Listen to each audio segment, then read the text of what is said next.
dapat aware ka sa information na to tungkol sa produktong to. Kasi kung hindi ka aware, ito yung mga pwedeng mangyari sa'yo. Una, magsisimula ka mapagod ng walang dahilan. Yung kahigising mo pa lang pero pagod ka na. Pangalawa, magsisimulang sumakit yung katawan mo o yung buto mo. Yung mga simpleng galaw, magiging masakit na.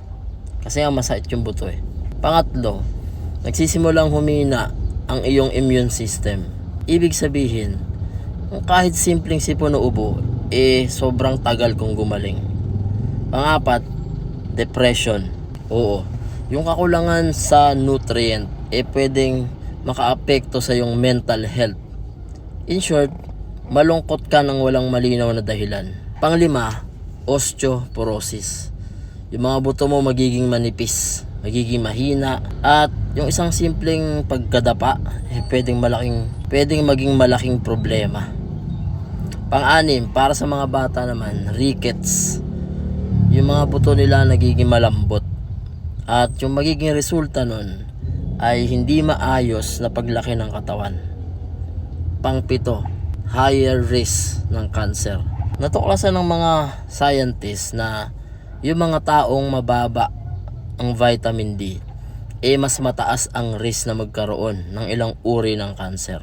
Pang-walo, heart disease. Oo, yung kakulangan ng vitamin D nakakaapekto pati sa yung puso. Ngayon baka iniisip mo, syempre Pilipino tayo, maaraw naman dito, hindi naman tayo kulang sa vitamin D. Pero yun ang irony. Kaya kung ikaw yung isa sa mga nagsasabing papaaraw na lang ako, pero paglabas mo ng bahay, naglalagay ka ng sunblock. Alam mo ba kung ano nangyayari? Yung sunblock ay humahadlang sa UV rays ng araw. At yung UV rays na yun ang kailangan ng balat natin para mag-produce ng vitamin D.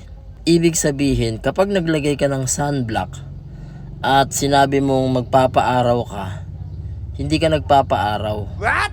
Nagbababad ka lang sa init. Pero walang vitamin D na pumupunta sa iyong katawan. At pangalawa, kung ikaw yung tao na nasa work from home, umaga pa lang nasa computer na, tanghali nasa computer pa rin, hanggang gabi nasa computer, hanggang sa matutulog ka na lang, hindi ka pa rin nasisikatan ng araw. Ibig sabihin, kahit may araw sa labas, hindi ka nasisikatan. At ang iyong katawan ay buong araw na nagtatrabaho ng walang sapat na vitamin D.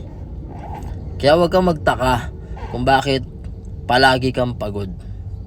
Masakit ang likod, mabilis kang ma-stress, madali kang magkasakit. Hindi yun normal na pagod. Iyon ay sintomas. Kasi alam mo ba, mahigit 60% ng mga Pilipino ay may vitamin D deficiency o insufficiency. At isa sa mga dahilan, ang mas maitim na balat natin ay nagpuproduce ng mas kakaunting vitamin D. At kapag matagal kang nasa loob ng bahay o opisina, mas mataas ang risk mo. Ibig sabihin, kahit nasa Pilipinas tayo, kahit may araw tayo, kahit nagsasabi tayo magpapaaraw tayo, hindi ibig sabihin na automatikong may sapat na vitamin D. Kaya nga, dapat aware ka sa product na to. Kasi, itong Fern D, hindi lang siya isang supplement na iniinom mo tuwing umaga. Ito ang dahilan kung bakit kaya mong mag-focus ng buong araw sa harap ng computer nang hindi nararamdaman na parang stress yung buong katawan mo sa katapusan ng buong araw.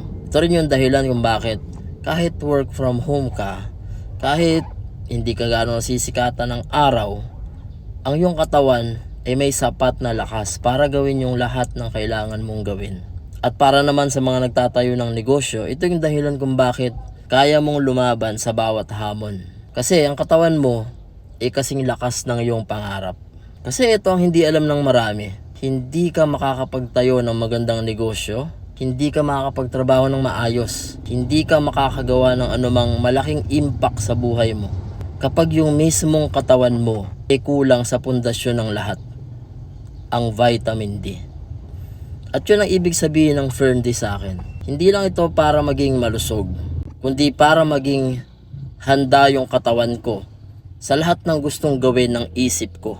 Kasi anong silbi ng malaking pangarap kung yung katawan mo hindi kayang sumabay? 'Di ba? Kaya ang tanong ngayon, hihintayin mo pa ba na maramdaman mo yung lahat ng sintomas na yon bago ka kumilos?